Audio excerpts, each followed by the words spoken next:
What is up, Who Dat Nation? It's your boy, Chris Vogel, and welcome inside another edition of the Straight Up Saints podcast presented by Boot Crew Media. And I'm sure after watching that brutal Saints performance, you guys are going to need a shot of Ornitos Tequila, which is the official tequila of Boot Crew Media. So make sure to check out their products. They also have good seltzers, which I've been drinking a lot during the game. I'm not going to lie, because I needed a couple, because this game was just flat out disappointing for the New Orleans Saints. They fall 26-7. So much to talk about. I know everyone's going to come in here and probably start panicking and talking about what this team is and isn't. And there are going to be a bunch of reactions, and hell, I'll put them on the screen for you guys as you guys kind of vent your way through this and talk about this frustrating loss, which it obviously was. But I think it's about trying to find a middle ground through it. Now, I'm not going to be Mr. Upbeat, optimistic throughout this podcast. I'm going to be telling you the way it is. I'm going to be blunt about it, what I didn't like, what I did like.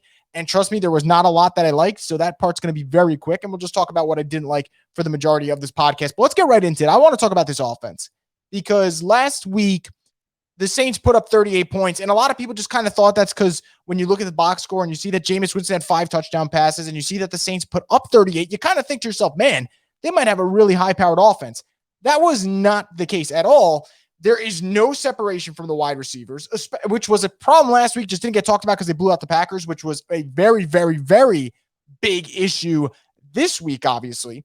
The O-line was terrible. And then there's just free rushers every time. So people are being unaccounted for. I don't know if that's a coaching issue, which, by the way, the Saints were missing about half their assistant coaches today. Or I don't know if it's Jameis maybe not diagnosing the blitz carefully, if that's the thing that the Saints got to get in that building and they got to figure that out quick.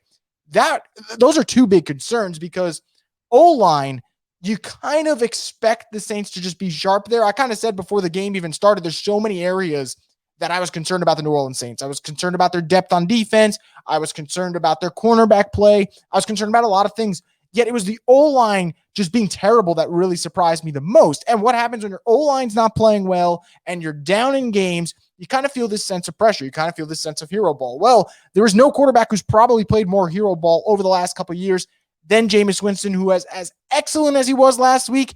He was equally as bad this week. And yes, there were some plays like a rushing touchdown that I thought Jameis did a fine job there. But man, just rough decisions. And I cut him some slack on the first pick because I thought it was late in the first half. He was trying to make something out of nothing.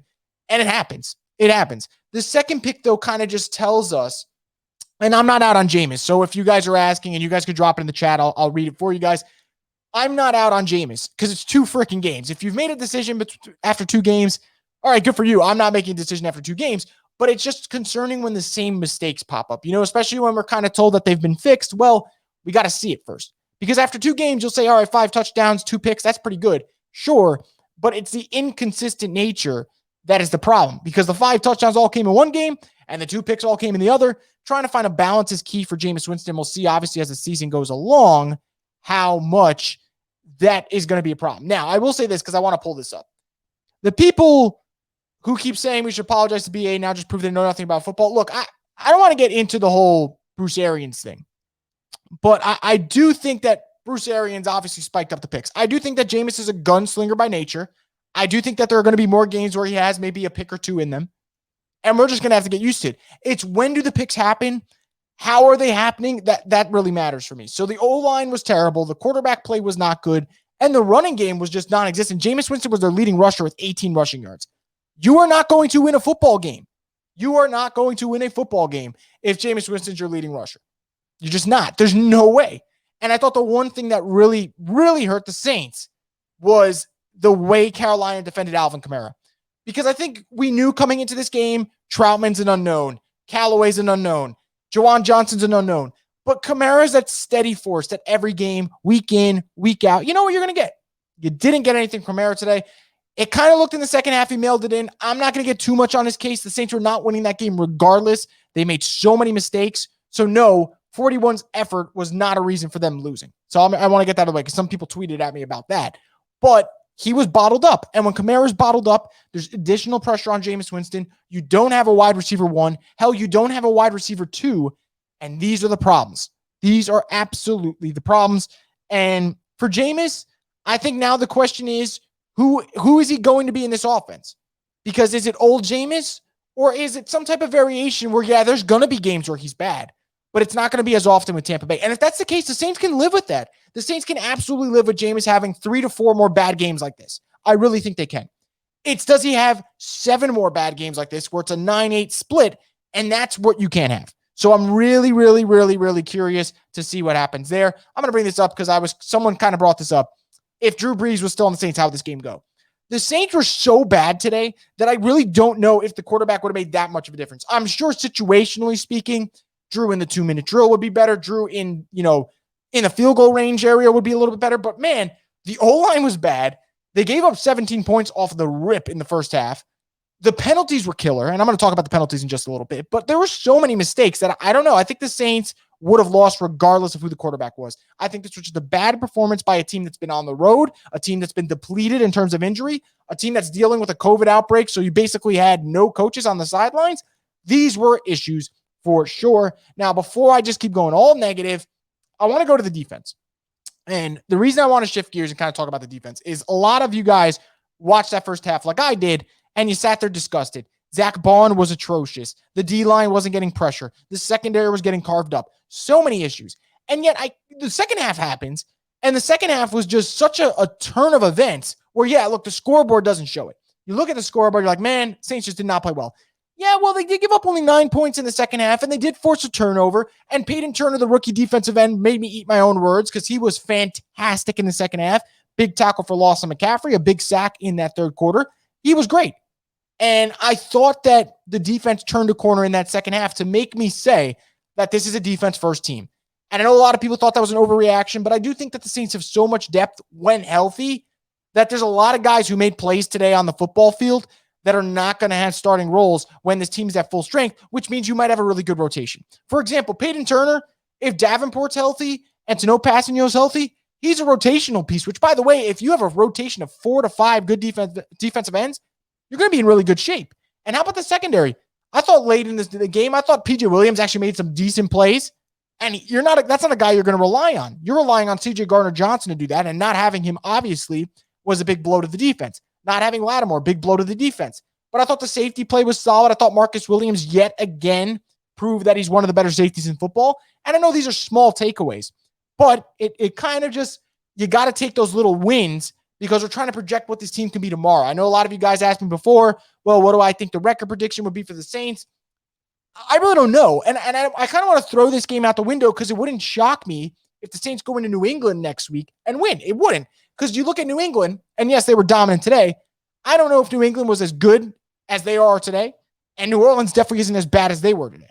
So it's hard to tell. And then, frankly, they have Giants, Washington. Wouldn't be surprised if they won both of those. So I want everyone just to relax a little bit. I think there are certain issues, which I'm going to bring up later in this episode, that I think the Saints need to get better at because they will plague you the whole year. Absolutely plague you.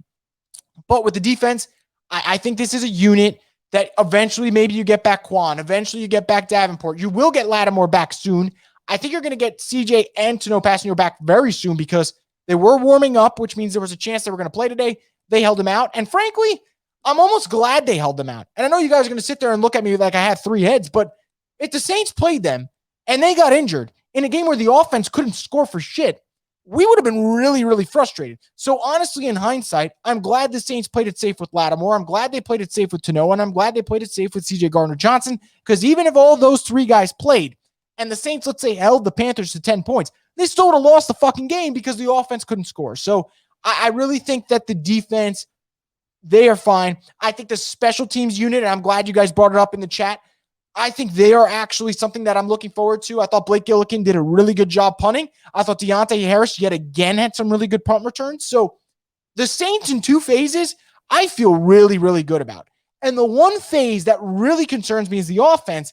Yet the only reason I'm not going to sit here, flip over a table and be like, man, this season's over, is because the guy in charge of this team is an offensive mastermind. And if anyone's going to figure out this mess, it's going to be Sean Payton. So I'm going to wait a little bit. I'm not going to sit here and give you guys a meltdown and an overreaction about what is going wrong with this team because I think it's very clear. Their weapons aren't great. Their O-line needs Eric McCoy back, and they need to figure out a way to not make Jameis feel like he's got to play hero ball. It's like that simple. The formula is there for the Saints because we saw it last week against a really, really good opponent. So I'm really not going to panic, guys. There are issues I will panic about, and like I said, I'm going to mention a little bit, but I wanted to give a shout out to the defense because I think they're only going to get better, and I wanted to give a shout out to special teams because I do think that part of the ball is going to get better. And frankly, when the Saints play the Panthers later this year, if they're at full health, I think the Saints will win that game. I didn't come away overly impressed with the Panthers. I thought the Panthers did a really good job at their scripted work. I thought that first drive was methodical, 5-play, 75-yard touchdown drive. That was really good.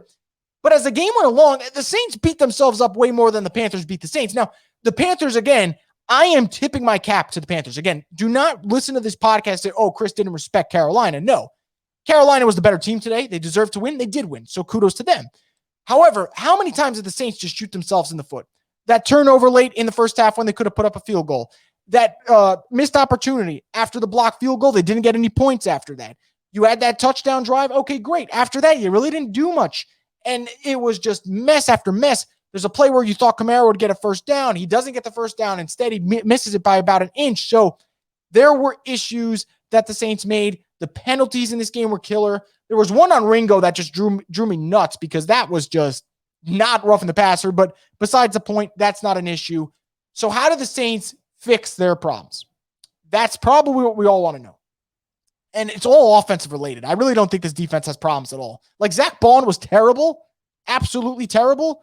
But if Quan's healthy and Pete Werner gets on the field, you can limit the amount of damage that a bad day that Zach Bond has on the game. And even for Zach Bond, as bad as he was, guys, the Saints defense wasn't getting beat in the second half. So you all go back to the offense. I think one thing the Saints need to do, and I'm bringing it up because I thought you guys in the chat did a great job bringing it up. Tony Jones Jr. needs to be used, and the Saints offense needs to kind of stick to the ground. Now, I know they came out of the gate slow, and before you know it, you're down 14-0, and I could get why they're 17-0, and there was a shock to the system. And I get why the Saints abandoned the run at that point. But it just felt like when things aren't going well, why not make it easier on Jameis Winston? Just why not? And I walk away from that game, and I think to myself, I know people are going to have takes about, oh, the Saints miss Ingram or, oh, the Saints miss Latavius Murray. I think Tony Jones Jr. is that dude, guys. Like, I honestly think Tony Jones Jr. is a good RB2. I don't doubt that. And I know he hasn't had a lot of chances to show it in the regular season, but the man had over 50 rushing yards last week. He did look pretty good on the runs he had today. It's all about opportunity, and I don't think the Saints gave a lot of opportunity to Tony Jones Jr., and it seemed like the Saints were almost either surprised or just mentally defeated that the Panthers bottled up Alvin Kamara. Like, I think that kind of just threw them off, that the Panthers just really had a great game plan for 41. And it's kind of like, okay, well, where do we go to now? That's an issue. And I really think a way to combat that is using Tony Jones Jr. more. The beauty about the Ingram-Kamara duo and the Kamara and Murray duo was that you had them being able to bounce off each other. You'd be able to get a good amount of 50-50.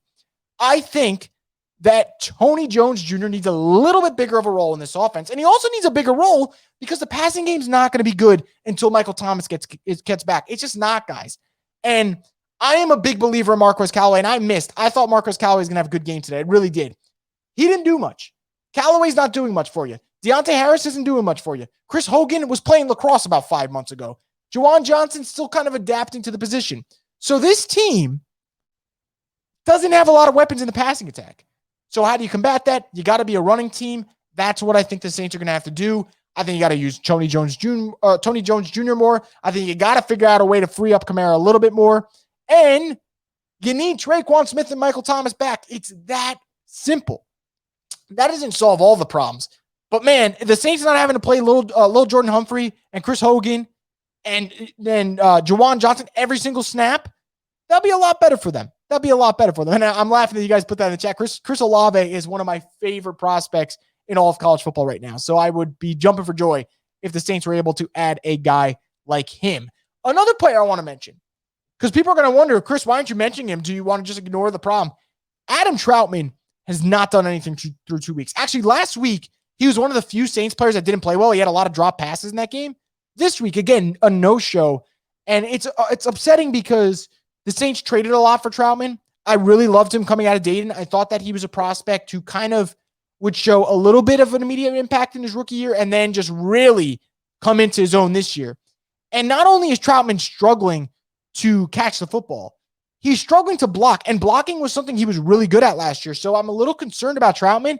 He needs a bounce-back game. I don't care if it happens against New England, New York. One of the next 2 games, he needs to get better. He needs to show improvements. Because after 2 weeks, you look at it, Juwan Johnson's been their best tight end. And the man just started learning how to play tight end. So that's a concern for me. I need Troutman to get better. I need to see what happens there. Now, I'm going to switch the tone a little bit because I've been harping on the offense for a lot. I want to talk about what the Saints team is. What are they through 2 weeks? I think through 2 weeks, the Saints are where a lot of people expected them to be. A lot of you guys probably had them at 1-1. And if you didn't, all right, fine. I'm sure a lot of you guys had them losing the Packers game, winning today. Well, now you reverse it. They're 1-1 again. And before people panic, they were 1-1 last year. They were 1-1 in 2018. They were 1-1 in 2019. They were 0-2 in 2017. I mean, this team does not go 2-0 anymore. They're allergic to going 2-0. So before we say this was the game that is indicative of what this Saints team will be, I'm not so sure. It's just that Jekyll and Hyde team right now, and I need to factor in that they were missing their assistant coaches. And a lot of people kind of thought that could be swept under the rug because Sean Payton's a mastermind, and Sean Payton is. He's one of the best coaches in the NFL. But not even the best coach in the NFL can overcome losing as many assistants as they did, and big assistants, Curtis Johnson, Ryan Nielsen. I mean, they were losing guys left and right that they need on that staff. I think that got a little bit understated on how important those assistant coaches are for the Saints and how much they need them on that staff. So that's a big problem there. The depth defensively, and again, this is just an early prediction. I think Lattimore will be back next week. I think Tano Passanio will be back next week. I think C.J. Gardner-Johnson might be back next week. I think a lot of the Saints defensive guys who missed time will play next week, and that's going to help them. And I think the one thing that really helps them too is I think the defense, they're going to walk away from that game, and they might not say it, but there's a lot of guys in that locker room who should be pretty confident about next week, because I think that the Patriots don't have a lot of offensive weapons who are going to scare you. Their tight end duo of Jonnu Smith and Hunter Henry is nice, but their wide receivers are not exactly anything to write home about. Their running backs are good, but the Saints have shown that they at times can bottle up running backs. I know McCaffrey did slice and dice the Saints today, but McCaffrey also had 29 touches. So he was going to do his thing. They were just force feeding him the ball anyway. So I think the Saints have a chance next week to bounce back defensively. I don't think they're going to give up 26 points against a Patriots offense that struggles at times. So I think that's a positive. I thought, like what you guys mentioned before, I think Peyton Turner, can he build off that? Because Peyton Turner, for a guy who missed time in the preseason, didn't look like he did. He looked really good today, and I think that's really promising because a lot of us Saints fans are a little concerned about Davenport's injury-prone history. If Turner can play really well, that's a big thing. And again, you got to try and take small, I don't want to say small wins. I'm not a moral victory guy. But it is important that the Saints left this game without having any more injuries to add to an already loaded injury report. So I wanted to throw that in there. I think that this team is obviously, they got to wipe this game behind them. And I tweeted about it, and I'll say it a million times. The Saints are not as good as they looked last week. They're not as bad as they look this week. What's the answer? What's the middle ground? Well, only time's going to tell us. And that kind of starts with next week's game against New England. I think that's going to be really fascinating to see what happens. But I want to just get this off my chest real quick because it is really frustrating about the Saints that they keep doing this. 2 years ago, the Saints squeaked past the Eagles in a playoff game, and it kind of got swept under the rug because they won that game. But no one outside of Michael Thomas can get open. And then they lose to the Rams, and I get they shouldn't have lost to the Rams because of the no call, and I totally get that. But no one was really getting open, and Michael Thomas only had 36 receiving yards, and it kind of got swept under the rug. And then 2020 happens, and my Lord, 2019 happens, and then 2020 happens where it's the same thing. No receivers outside of Michael Thomas. And it continues to show face, and I just wonder, at what point are the Saints going to say we need to address the wide receiver position? You can't do it now. You're going into week 3 on Tuesday. So you can't do it now. The wide receivers, you got what you got, but they are who we thought they were. And it's another group that, yeah, maybe Callaway can look good, but Callaway's not a number 1. Maybe he could be a number 2, which would be lovely, but we don't know it right now because Michael Thomas is hurt. And even if Michael Thomas comes back, okay, Traquan Smith's still hurt. And who knows with Traquan because he's always hurt. So this wide receiver corpse, man, they're not getting open, but they probably aren't going to get open because it's just not a talented group. And I hope that Kenny Stills can get on the field and Kenny Stills can make an impact at some point, but who knows? Honestly, who knows? It's just really frustrating because I'm okay with the Saints. I have no problem with the Saints loss today. It's a divisional game. They were shorthanded. This is the game to lose. It absolutely is the game to lose. It's just that the same issue keeps coming up. It's ridiculous. If you fail a test And you know why you failed that test. Maybe this topic you really didn't study on. If you had to retake the test, wouldn't you put more into that topic? Wouldn't you put that extra mile into figuring out how to fix that area? Well, the Saints know their wide receiver group isn't good, but they keep telling us that they like it better than we do. That's fine. But man, look at the receiving numbers on this team. I mean, I look at it, it's baffling today. Little Jordan Humphrey was your number one receiver with 27 yards. 23 for Johnson, 16 for Hogan, 9 for Deontay Harris, 8 for Callaway. This is crazy. It's crazy. The receiving corps is terrible. And not only is it bad now, it's bad on top of it that even the last couple years, Drew was at least pinpoint accurate enough that in the short passes, he could probably throw it through a tight window. That's not Jameis's game. Jameis is going to air it out a little bit more. Jameis has the ability. So I really think that the Saints have put themselves in a really tough hole. And that's why I said before earlier in this podcast, you got to start running the freaking football early and often, because then it's not fair to Jameis Winston to try and thread the needle on a pass to Chris Hogan, who, by the way, is one of their best receivers. Like, that is not good. So that is the one concern. I walked away from this game and I thought, man, Michael Thomas has to come back, and he's got to be 2019 Michael Thomas for this passing attack to be really good. Because if not, it's not going to be a good passing attack. So I am worried about that, and we'll see what happens there. Now, I've already ranted for about 20 minutes, so you guys drop any questions, concerns, comments. I'm going to put them up on the chat. I'll give my reaction to what you guys have to say, and we could talk about it. Now, you guys brought up Callaway. I said on my preview podcast, I thought this was the week for Callaway to break out. Boy, was I wrong. And I don't know if it was a mix of him not getting open and the O-line not having time. I don't know what it was, but he was not good. And it was really disappointing because I thought this was the week for Callaway. I thought he was going to step up. Didn't happen. Got to kind of reboot, reset. Maybe next week against New England's the week for him. But I am a little disappointed that he didn't show up. Now, I want to add this in there. Before you listen to people be doom and gloom on the timeline, it's week 2. It's week 2. They're 1-1. I get it. But man, everyone was bad today on offense. And when that happens, you're not going to win many football games. You're not. So I can sit here and I can complain and I can rant for about 20 more minutes to you guys about what the Saints did and didn't do right. But what good does that serve? What good does that serve? Would you trade for Denzel Mims or James Washington? So I'm going to say this right now because you guys know I'm from New York. So I've seen enough Jets games from time to time. I don't know what the deal is with Denzel Mims in terms of playbook wise.